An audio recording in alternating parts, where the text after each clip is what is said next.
오늘 우리 같이 나눌 말씀은 사도행전 2장 14절에서 21절까지 말씀입니다.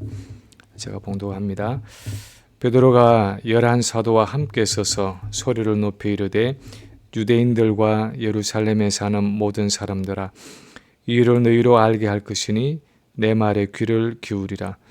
때가 제3시니 너희 생각과 같이 사람들이 취한 것이 아니라 이는 곧 선지자 요엘을 통하여 말씀하신 것이니 일러서되 하나님이 말씀하시기를 말세에 내가 내 영을 모든 육체에 부어주리니 너희의 자녀들은 예언할 것이요 너희의 젊은이들은 환상을 보고 너희의 늙은이들은 꿈을 꾸리라. 그때 내가 내 영을 내 남종과 여종들에게 부어주리니 그들이 예언할 것이요 또 내가 위로 하늘에서는 기사를 아래로 땅에서는 징조를 베풀리니 곧 피와 불과 연기로다. 주의 크고 영화로운 날이 이르기 전에 해가 변하여 어두워지고 달이 변하여 피가 되리라. 누구든지 주의 이름을 부르는 자는 구원을 받으리라 하였느니라. 아멘.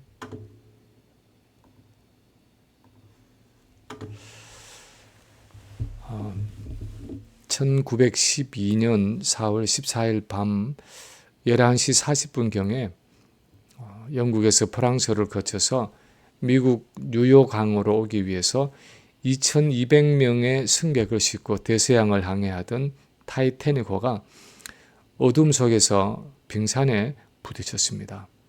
그리고 약 2시간 반 후에 침몰하게 되는데 처음에 어떤 승객들은 그 위급한 상황을 전혀 모르고 있었습니다. 충돌 지점에서 가까운 방에 있던 승객들은 그 소리와 진동을 느끼고는 곧바로 상황의 심각성을 깨닫고 대피하기 시작했지만 부딪힌 지점과 먼 위층에 있던 승객들은 그 상황을 잘 모르고 있거나 또 들어서 알았다고 해도 그렇게 심각하게 생각하지 않았습니다.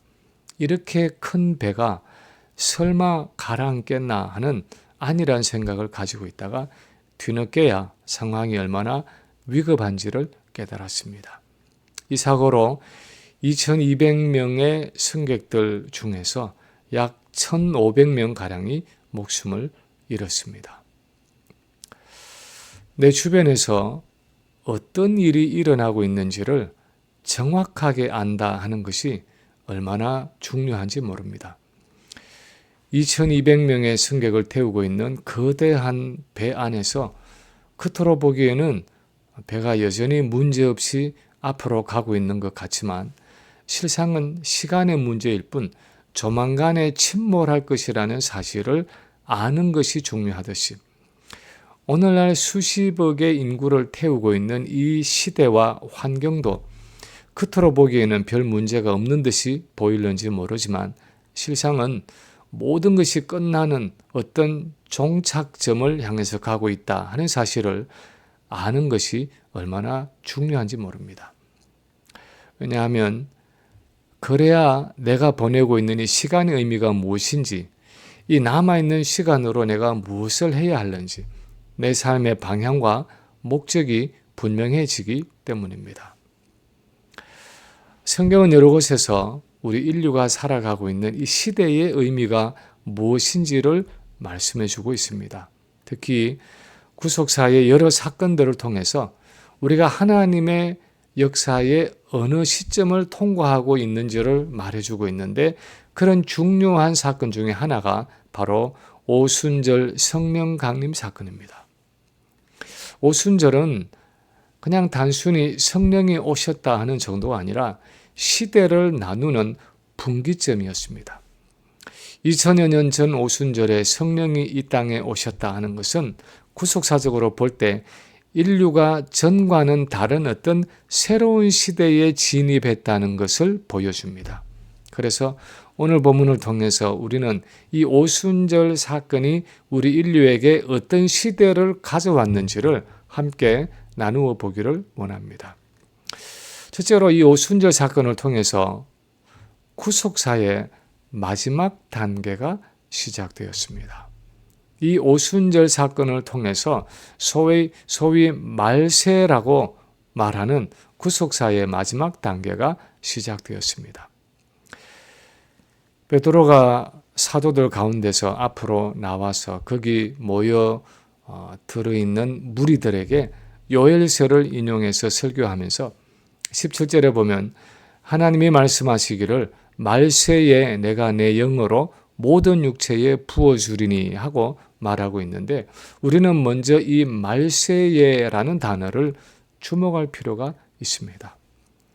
말세라는 이 말을 직역하면 말 그대로 세상 끝이라는 의미입니다.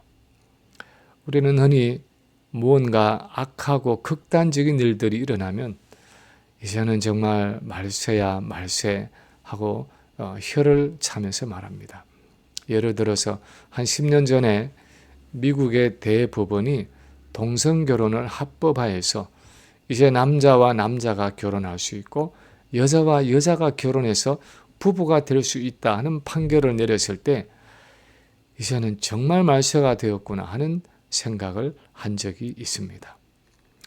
우리는 주로 인간의 죄악이 크게 달해서 하나님의 심판의 때가 임박했다는 의미로 이 말세라는 말을 사용합니다. 그러나 유대인들도 그것과 흡사한 종말관을 가지고 있었습니다. 비록 그동안 주변 강대국의 지배를 받아왔고 지금은 로마 제국의 지배와 압제를 당하고 있지만 언젠가 하나님이 보내시는 메시아 왕이 오시면 그들 주변의 모든 죄악을 심판하시고 하나님의 나라, 즉 메시아 왕국을 건설하시는 그 말세가, 그 종말이 찾아온다고 믿었습니다. 그래서 구약의 선지서에서는 그 날을 주의 날, 여호와의 날 또는 여호와의 크고 두려운 날 등으로 불렀습니다.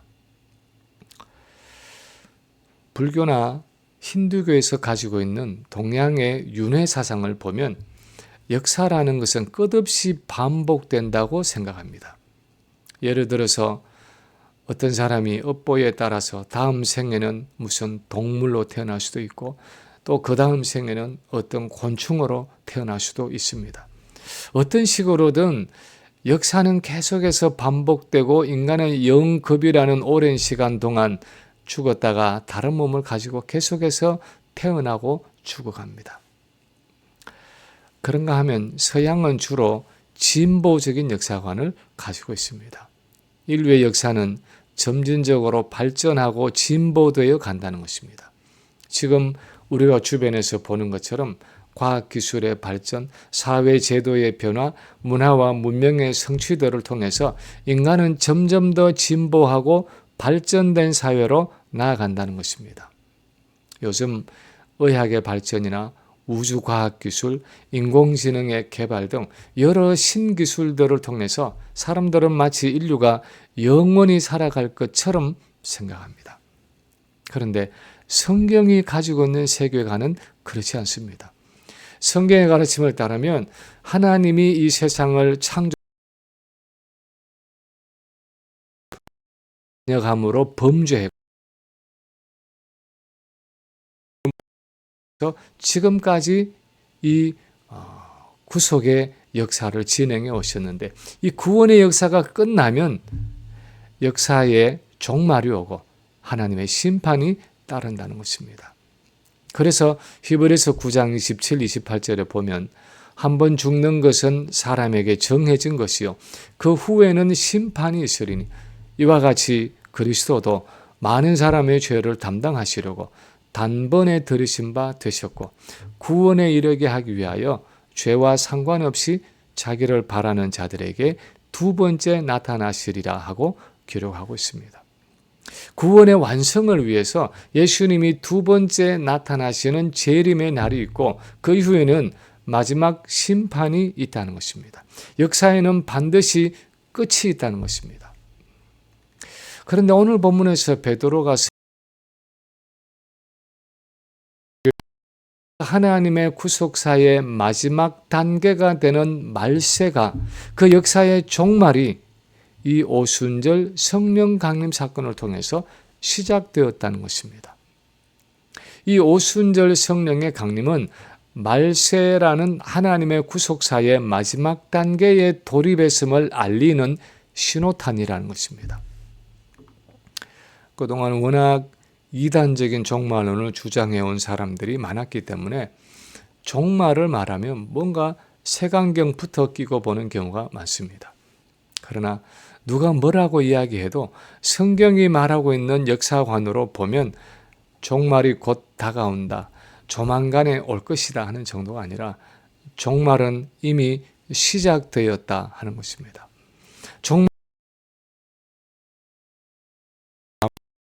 마지막 단계가 시작되었다는 것입니다. 우리는 이미 시작된 종말의 시대를 살아가고 있는 것입니다. 아까 타이타닉호의 침몰에 대한 이야기를 나누었지만 사실 100여 년 전인 그때까지만 해도 인류는 타이타닉호와 같은 크고 호화로운 배를 지은 적이 없었습니다. 그 배가 얼마나 큰지 최대 3,500명을 태울 수 있었습니다. 1층 객실에는 전용 욕실과 발코니, 침실, 거실 등을 갖추고 있고 각 층마다 화려한 식당이 있어서 최고급 음식과 와인을 제공했습니다. 거기는 카페도 있고 체육관도 있고 수영장도 있고 도서관도 있었습니다.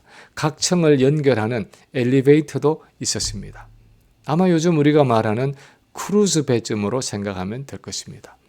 사람들은 그 배를 unsinkable ship, 가라앉지 않는 배 또는 가라앉을 수 없는 배라고 불렀습니다. 그만큼 그 배는 모든 첨단 기술을 갖춘 배였습니다.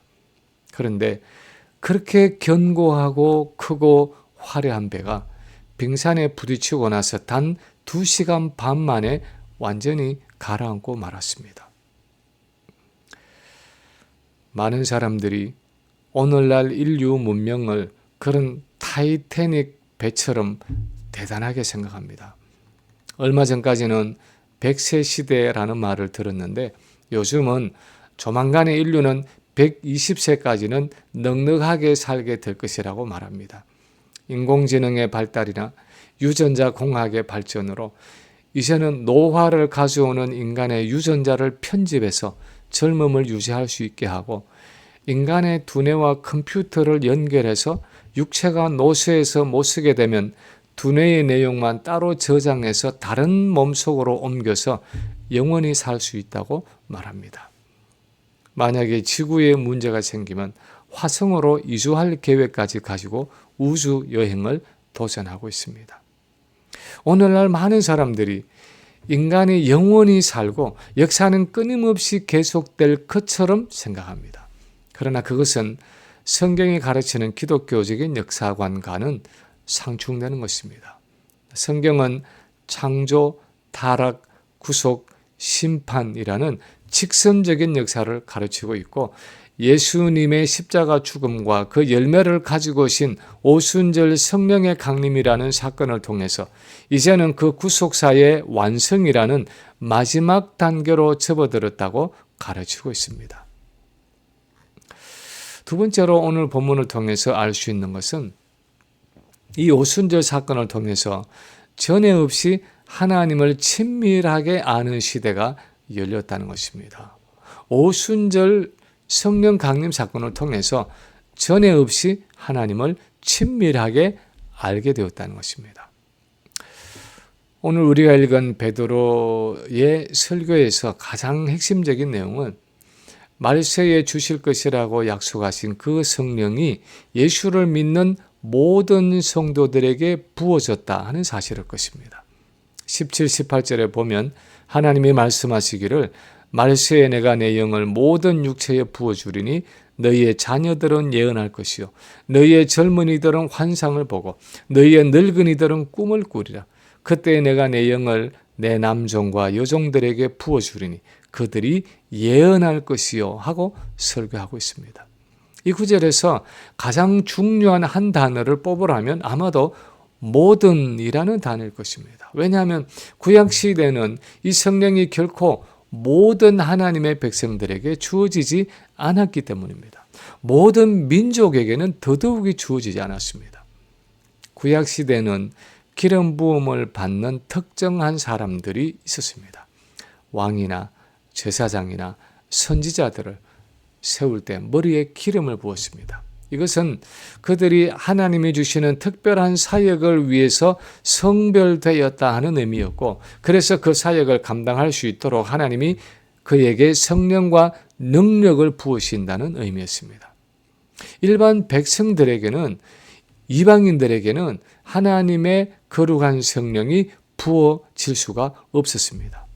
그런데 이제 오순절을 기점으로 해서 예수 그리스도의 십자가 보혈을 믿고 죄 씻음을 받은 사람은 누구나 다 예외 없이, 차별 없이, 그것도 충만하게 성령이 주어지는 시대가 도래했다는 것입니다. 하나님의 영을 모든 육체에게 부어주신다는 말을 요엘은 이어서 더 상세하게 구체적으로 풀어서 설명하고 있습니다. 너희의 자녀들은 예언할 것이요 너희의 젊은이들은 환상을 보고 너희의 늙은이들은 꿈을 꾸리라. 예언을 하고 환상을 보고 꿈을 꾸는 것은 주로 구약 시대의 선지자들이 하던 일이었습니다. 그런데 말세에는 나이 어린 자녀들도, 젊은 청년들도, 나이가 많은 노인들에게도 성령이 부어져서 마치 구약의 선지자들처럼 하나님의 뜻을 분명하게 알게 된다는 것입니다.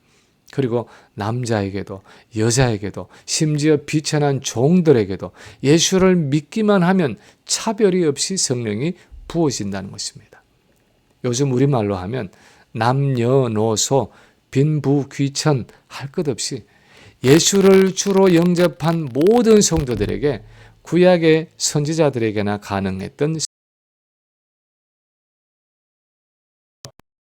뜻을 아는 것이 가능해졌다는 것입니다. 그래서 오순절에 성령이 이 땅에 오시고 우리에서 가진 지식과 친밀함에 대해서 성경은 이렇게 말씀하고 있습니다. 요한일서 2장 27절에 보면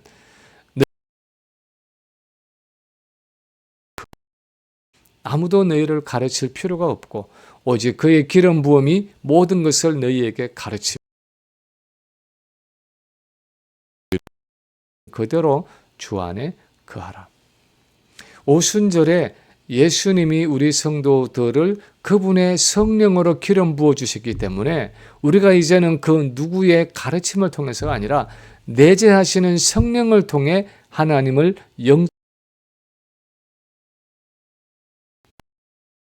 신약 시대를 사는 우리 성도들의 특권이 구약의 성도들에 비해 얼마나 큰 것인지를 나타내고 있습니다. 구약의 성도들은 모세가 전해준 율법을 통해서 글과 문자를 통해서 하나님에 대해서 알았습니다. 하나님의 영광을 보고 하나님의 음성도 들었지만 마치 광채 나는 모세의 얼굴에 수건을 덮은 것처럼 간접적이고 불완전한 모습으로 하나님과 교제했습니다. 그런데 이제 신약의 성도들은 우리 모든 성도 안에 내재하시는 오순절의 성령을 통해서 전에 없이 분명하고 확실하게 하나님을 알고 교제할 수 있는 시대가 열렸다는 것입니다. 대학교에 다니고 있는 우리 자녀에게 부모가 편지를 썼다고 가정해 보십시오. 우리 아이가 읽고 책상 위에 펴놓은 내 편지를 내 아이의 룸메이트가 읽었다고 한번 생각을 해보십시오. 똑같은 내용의 글을 읽지만 내 아이와 그 룸메이트가 편지의 내용을 이해하는 정도는 하늘과 땅의 차이만큼 큰 것입니다. 그 룸메이트는 그 편지의 내용을 그냥 문자적으로 이해할 뿐입니다. 그렇지만 내 아이는 그 편지 속에서 문자로 쓰여진 글 뒤에 있는 내 감정과 표정과 말의 뉘앙스까지 다 읽어낼 수 있는 것입니다. 왜 그렇습니까? 우리 아이는 엄마 아빠가 누구인지를 알고 무엇보다도 부모의 마음을 잘 알기 때문입니다. 특히 엄마가 또는 아빠가 나를 얼마나 사랑하는지 그 사랑의 마음을 알기 때문에 똑같이 편지에 쓰여진 글을 읽고도 마치 엄마 아빠가 내게 직접 말하는 것 같은 실제감을 가지고 그 글을 읽을 수 있는 것입니다. 오순절에 오신 성령이 하시는 일이 그것과 흡사한 것입니다. 예수를 믿고 영접한 우리의 마음에 내재하시는 성령은 하나님의 깊은 마음을 아시는 분입니다. 우리 속에서 하나님의 그 깊은 마음과 뜻을 깨닫게 하시는 분입니다. 특별히 그 하나님의 사랑이 어떤 것인지를 경험하게 하시는 분입니다. 그래서 고린도전서 2장 9절 10절에 보면 기록된 바 하나님이 자기를 사랑하는 자들을 위하여 예비하신 모든 것은 눈으로 보지 못하고 귀로 듣지 못하고 사람의 마음으로 생각하지도 못하였다 함과 같으니라. 오직 하나님이 성령으로 이것을 우리에게 보이셨으니 성령은 모든 것 곧 하나님의 깊은 것까지도 통달하시느니라 하고 말씀하고 있습니다. 로마서 5장 5절에 보면 우리에게 주신 성령으로 말미암아 하나님의 사랑이 우리 마음에 부은 바 됨이니 하고 말씀하고 있습니다. 성령으로 하나님의 사랑이 우리 마음에 쏟아 부어졌다고 표현하고 있습니다. 로마서 8장 15, 16절은 오순절에 오신 성령이 우리 안에서 우리가 하나님의 자녀인 것을 증거해 주시는데 그래서 우리가 하나님을 아빠, 아버지라고 부르게 하신다고 말씀하고 있습니다. 그만큼 우리가 하나님을 깊고 친밀하게 알고 그 하나님과 가까이 교제할 수 있게 하시는 분이 바로 오순절에 오신 성령이라는 것입니다. 혹 우리는 아직도 나는 하나님에 대해서 잘 모른다 하고 생각하는지 모릅니다. 내가 어떻게 하나님과 그렇게 깊고 친밀하게 교제할 수 있겠나 하고 생각하는지 모르겠습니다.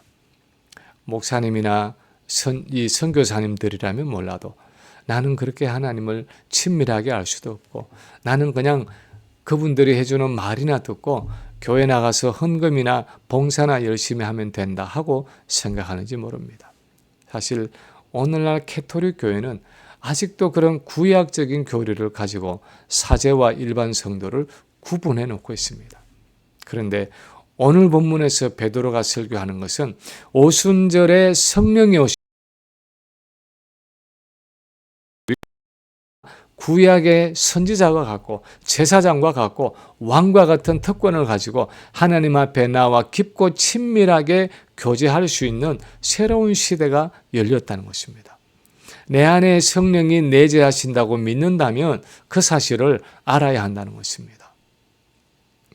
세 번째로 오늘 본문에 또한 말씀하는 것은 오순절 성령의 오심으로 하나님의 심판과 구원이 시작되었다 하는 사실입니다.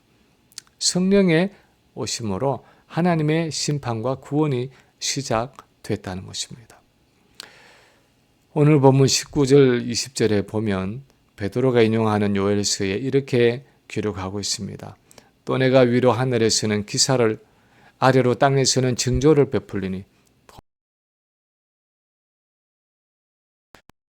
영화로운 날이 이르기 전에 해가 변하여 어두워지고 달이 변하여 피가 되리라.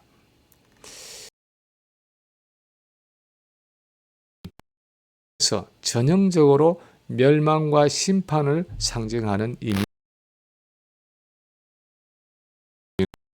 문명의 파괴와 종말을 머릿속에 떠오르게 하는 단어들입니다. 거기다가 해가 변하여 어두워지고 달이 변하여 핏빛이 된다고 표현하고 있습니다. 해가 어두워지면 만물이 생명을 잃게 종류의 심각한 천재지변을 의미합니다. 이 모든 언어와 이미지가 의미하는 것은 그동안 인간의 죄악을 참고 참으시던 하나님께서 자기의 은총을 거두시고 마침내 죄악된 이 세상을 그 죄대로 갚으시는 심판의 때가 드디어 도래했다는 것입니다. 사실 성경을 보면 이런 심판과 형벌이 유보되던 때가 있었습니다. 예를 들어서 사도행전 17장 30절 31절에 보면 바울이 아테네에서 전도할 때 이런 말을 했습니다. 알지 못하던 시대에는 하나님이 간과하셨거니와 이제는 어디든지 사람들에게 다 명하사 회개하라 하셨으니 이는 정하신 사람으로 하여금 천하를 공의로 심판할 날을 작정하시고 이에 그를 죽은 자 가운데서 다시 살리신 것으로 모든 사람에게 믿을 만한 증거를 주셨음이니라. 지금까지 구약 시대에는 하나님이 인류의 죄를 간과하셨습니다. 간과하셨다는 것은 그 죄악을 알면서도 당장 형벌로 심판하지 않고 참고 기다리셨다는 의미입니다. 눈 감아 주셨다는 것입니다. 메시아이신 예수님이 대신 속죄의 십자가를 지시기까지 형벌을 유보해 주셨다는 것입니다. 그런데 이제 예수님이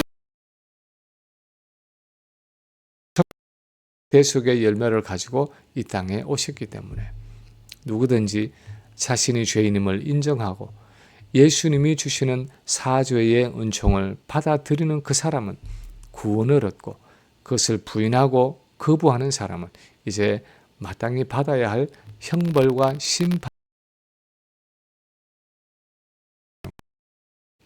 그래서 베드로의 이 설교를 듣고 형제들아 우리가 어찌할꼬 하고 묻는 유대인들을 향해서 베드로는 너희가 회개하여 각각 예수 그리스도의 이름으로 세례를 받고 죄사함을 받으라 대답하고 있습니다. 하나님의 심판과 결산의 때가 이르렀기 때문에 누구든지 예수를 믿어야 한다는 것입니다.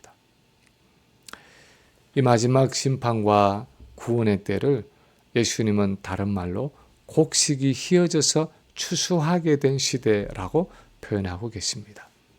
요한복음 4장에 보면 예수님이 사마리아의 수가성에서 한 여인을 만나서 대화하시고 나서 제자들에게 말씀하셨습니다. 35절에 보면 너희는 넉 달이 지나야 추수할 때가 이르겠다 하지 아니하느냐.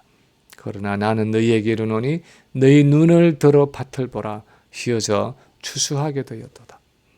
곡식밭이 휘어졌다 하는 것은 추수할 때가 이르는 정도가 아니라 지금 추수하지 않으면 곡식을 잃을 정도로 추수의 때가 무르익었고 그 추수가 시급하다는 의미입니다. 지금 추수하지 않으면 그들은 심판과 형벌을 받을 수밖에 없다는 것입니다.